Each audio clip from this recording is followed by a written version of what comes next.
I accept literally the saying that all the world's a stage, and I believe that God plays all the parts. The purpose of the play? To transform man, the created, into God, the creator.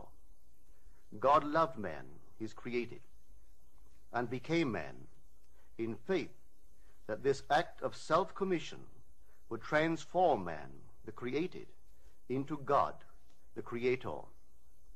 The play begins with the crucifixion of God on man, as man, and ends with the resurrection of man as God. God becomes as we are, that we may be as he is.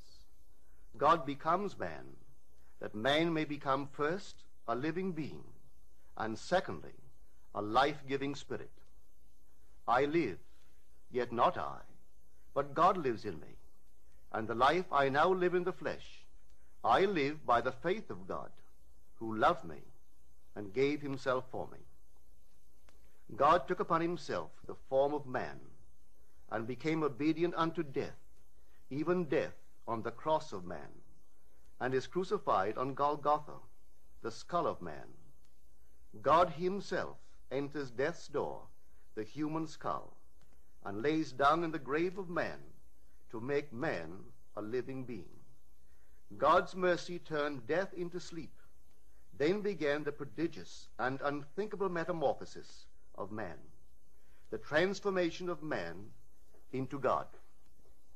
No man, unaided by the crucifixion of God, could cross the threshold that admits to conscious life. But now we have union with God in his crucified self. He lives in us as our wonderful human imagination. Therefore, man is all imagination, and God is man, and exists in us, and we in him. The eternal body of man is the imagination. That is God himself. When he rises in us, we will be like him, and he will be like us. Then all impossibilities will dissolve at the touch of exaltation, which his rising in us will impart to our nature. Here is the secret of the world. God died to give man life and to set man free. For however clearly God is aware of his creation, it does not follow that man, imaginatively created, is aware of God. To work this miracle, God had to die, then rise again as man. And none has ever expressed it so clearly as Blake. Blake says, or rather has Jesus say, "Unless I die, thou canst not live. But if I die, I shall arise again, and thou with me. Wouldst thou love one who had never died for thee, or ever die for one who had not died for thee? And if God dieth not for man, and giveth not himself eternally for man, man could not exist." So God dies. That is to say, God has freely given himself for man. Deliberately, he has become man, and has forgotten that he is God, in the hope that man, thus created, will eventually rise as God. God has so completely offered his own self for man that he cries out on the cross of man, my God, why hast thou forsaken me?" He has completely forgotten that he is God. But after God rises in one man, that man will say to his brothers, "Why stand we here trembling around, calling on God for help, and not ourselves, in whom God dwells?" This first man that has been raised from the dead is known as Jesus, the first fruits of those who have fallen asleep. For man, God died. Now by a man has come also the resurrection of the dead. Jesus resurrects his dead father by becoming him. In Adam, the universal man, God sleeps. In Jesus, the individualized God, God wakes. In waking, man the created has become God, the creator, and can truly say, "Before the world was, I am." Just as God, in his love for man, so completely identified himself with man that he forgot that he was God, so man, in his love for God, must so completely surrender himself to God that he lives the life of God and no longer that of man. God's play, which transforms man into God, is revealed to us in the Bible. It is completely consistent in imagery and symbolism. The New Testament is hid in the Old Testament, and the Old is manifested in the New. The Bible is a vision. It is not a doctrine or a ritual. The Old Testament tells us of God's promises. The New Testament tells us not how these promises were fulfilled, but how they are fulfilled. The central theme of the Bible is the direct, individual, mystical experience of the birth of the child. That child of whom the prophet spoke. To us a child is born, to us a son is given, and the government will be upon his shoulder, and his name will be called Wonderful Counselor, Mighty God, Everlasting Father, Prince of Peace. Of the increase of his government and of peace there will be no end. When the child is revealed to us, we see it, we experience it, and the response to this revelation can be stated in the words of Job. I had heard of thee by the hearing of the ear, but now my eye sees thee. The story of the incarnation is not fable, allegory, or some carefully reasoned formula to enslave the minds of men, but mystical fact. It is a personal mystical experience of the birth of oneself out of one's own skull, symbolized in that of a child wrapped in swaddling clothes and lying on the floor. There is a distinction between hearing of this birth of a child from one's own skull, a birth which no scientist or historian could ever possibly explain, and actually experiencing the birth, holding in your own hands and seeing with your own eyes this miraculous child, a child born from above, out of your own skull, a birth contrary to all the laws of nature. The event, as it is recorded in the Gospels, actually takes place in man.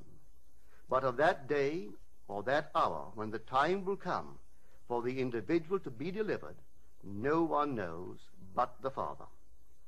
Do not marvel that I said to you, you must be born from above. The wind blows where it wills, and you hear the sound of it, but you do not know whence it comes or whither it goes. So it is with every one who is born of the Spirit. This revelation in the Gospel of John is true. Here is my experience of this birth from above. Like Paul, I did not receive it from man, nor was I taught it, but it came through the actual mystical experience of being born from above. None can speak truly of this mystical birth from above but the one who has experienced it. I had no idea that this birth from above was literally true. For who, before the experience, could believe that the child, the Wonderful Counselor, the Mighty God, the Everlasting Father, the Prince of Peace, was inwoven in his own skull? Who, before the experience, would understand that his Maker is his husband, and the Lord of hosts is his name? Who would believe that the Creator went in unto his own creation, man, and knew it to be himself, and that this entrance into the skull of man, this union of God and man, resulted in the birth of a son out of the skull of man, which birth gave to that man eternal life and union with his Creator forever? If I now tell what I experienced that night, I do so not to impose my ideas on others, but that I may give hope to those who, like Nicodemus, wonder how can a man be born when he is old? How can he enter a second time into his mother's womb and be born? How can this be? Well, this is how it happened to me. A heavenly dream in which the arts flourished was suddenly interrupted by the most intense vibration, centered at the base of my skull. Then a drama as real as those I experience when I am fully awake began to unfold. I felt myself within my skull, trying to force my way out through its base. Something gave way, and I felt myself move, head downward, through the base of my skull. I squeezed myself out inch by inch. When I was almost out, I held what I took to be the foot of the bed and pulled the remaining portion of me out of my skull. There on the floor, I laid for a few seconds. Then I rose and looked at my body on the bed. It was lying on its back and tossing from side to side like one in recovery from a great ordeal. As I contemplated it, hoping that it would not fall off the bed, I became aware that the vibration which started the whole drama was not only in my head, but now was also coming from the corner of the room. As I looked over to the corner and wondered if that vibration could be caused by a very high wind, a wind strong enough to vibrate the window, I could not believe that the vibration which I still felt within my head was related to that which seemed to be coming from the corner of the room. Looking back to the bed, I discovered that my body was gone, but in its place sat my three oldest brothers. My oldest brother sat where the head was. My second and third brothers sat where the feet were. None seemed to be aware of me, although I was aware of them and could discern their thoughts. I suddenly became aware of the reality of my own invisibility. I noticed that they too were disturbed by the vibration coming from the corner of the room. My third brother was the most disturbed and went over to investigate the cause of the disturbance. His attention was attracted by something on the floor, and looking down, he announced, "It is Neville's baby." My other two brothers, in most incredulous voices, asked, "How can Neville have a baby?" My brother lifted the infant wrapped in swaddling clothes and laid him on the bed. I then, with my invisible hands, lifted the babe and asked him, "How is my sweetheart?" He looked into my eyes and smiled, and I awoke in this world to ponder this greatest of my many mystical experiences. One other vision I will tell, because it bears out the truth of my assertion that the Bible is mystical fact, that everything written about the promised child is in the law of Moses and the prophets and the Psalms, and it must be mystically experienced in the imagination of the individual. The child's birth is a sign and a portent, signaling the resurrection of the patriarchs in the imagination of him in whom the child is born. 6 months after the birth of the child, a vibration similar to the one which preceded his birth started in my head. This time, its intensity was centered at the top of my head. Then came a sudden explosion, and I found myself in a modestly furnished room. There, leaning against the side of an open door, was my son David of biblical fame. He was a lad about 12 years old.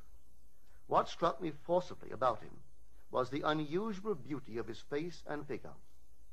He was, as he is described in the first book of Samuel, ruddy, with beautiful eyes, and very handsome. Not for one moment did I feel myself to be anyone other than Neville. Yet I knew that this lad David was my son, and he knew that I was his father. As I sat there contemplating the beauty of my son, the vision faded, and I awoke. What conclusion can be reached from these mystical experiences of the chamber of man's imagery? In man's imagination are engraven every patriarch and character in the Old Testament, and that after the birth of the child, out of the skull of man, signifying that man's rebirth from above, there will begin the resurrection of the patriarchs. Each, in his turn, will be revealed as the son of the man who resurrects him. When all are resurrected from the dead, that man in whom they are resurrected will know himself to be of the Elohim, the God who became man, that man may become God.